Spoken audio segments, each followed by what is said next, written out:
సమాజంలో కులం, వర్గం, ప్రాంతం, జాతీయ విభేదాలు లేకుండా భారత రాజ్యాంగం ఓటు 18 సంవత్సరాల వయసు కలిగిన ప్రతి ఒక్కరికి ఓటు హక్కు కల్పించిందని అన్నారు. అంతే బాధ్యతతో ప్రతి ఒక్కరు ఓటు హక్కును సద్వినియోగపరచుకొని నవ సమాజ నిర్మాణంలో భాగస్వాములు కావాలని జిల్లా కలెక్టర్ తేజస్ నందలాల్ పవార్ పేర్కొన్నారు. గురువారం 14వ జాతీయ ఓటర్ల దినోత్సవాన్ని పురస్కరించుకొని ఐడిఓసి నుండి వనపర్తి పట్టణంలోని ప్రధాన కూడళ్ల గుండా జాతీయ పతాకాలు చేతబూని బైక్ ర్యాలీ నిర్వహించారు.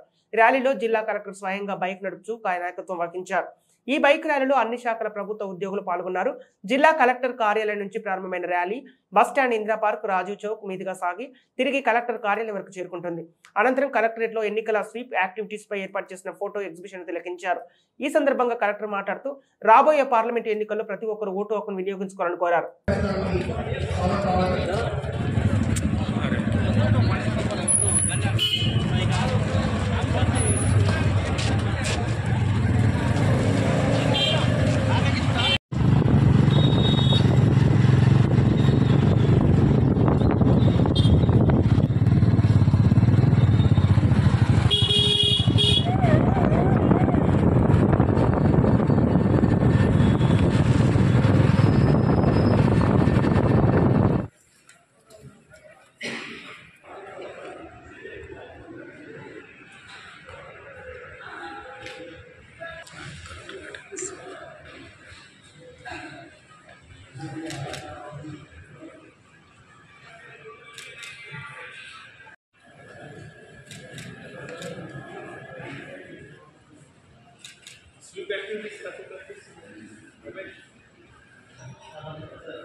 పైకి రండి, ఎక్కువ ఫోటోస్ ఉండాల్సింది.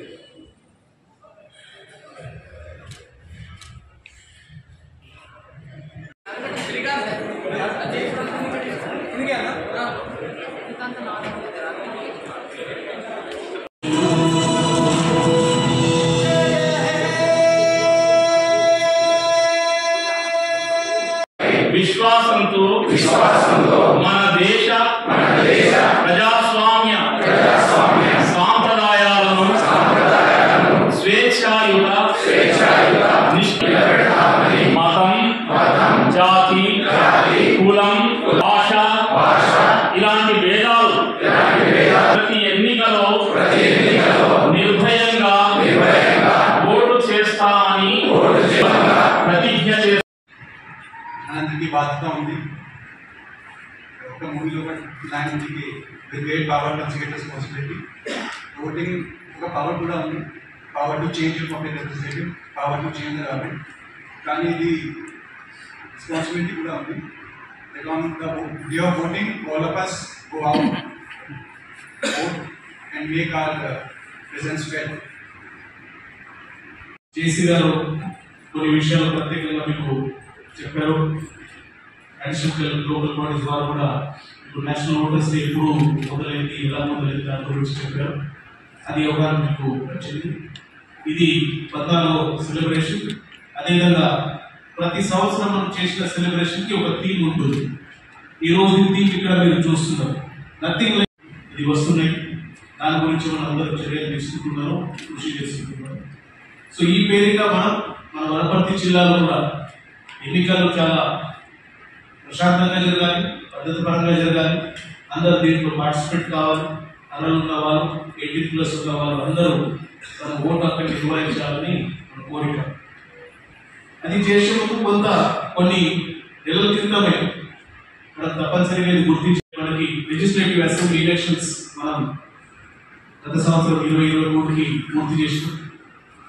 ఆ ఎలక్షన్స్ లో ప్రత్యేకంగా అది జాబితా తయారు చేసే టైం నుంచి మా బిఎల్ఓలు కావచ్చు, బిఎల్ఓ సూపర్వైజర్లు కావచ్చు, మండలాలు, గ్రామాల్లో పనిచేస్తున్న మనం వివిధ అధికారులు కావచ్చు, పంచాయత్ సెక్రటరీ కావచ్చు, మిగతా శాఖ సిబ్బంది ఉంటారు, అంగన్వాడీ టీచర్స్ ఉంటారు, ఆశా ఏరియాలో ఉన్నారు. తర్వాత కొన్ని చోట కారోబార్లో, కొన్ని చోట మనకి ఈ డిఆర్డీఓ కింద పనిచేస్తున్న కొంతమంది సిబ్బంది ఉన్నారు. వారు వివిధ హోదాలు ఉన్నా కూడా ఎన్నికల పనికి కొంచెం భాగస్వామ్యం తెలియజేస్తున్నాం. స్త్రీల ఓటు కాబట్టి మహిళలు ఓటు హక్కు వినియోగించుకోవాలి. మహిళల ఓటు మహిళలకు కలిగేట్టు భారత స్త్రీ ప్రతి కార్యానికి మంచి పట్టు ఓటు వేసిన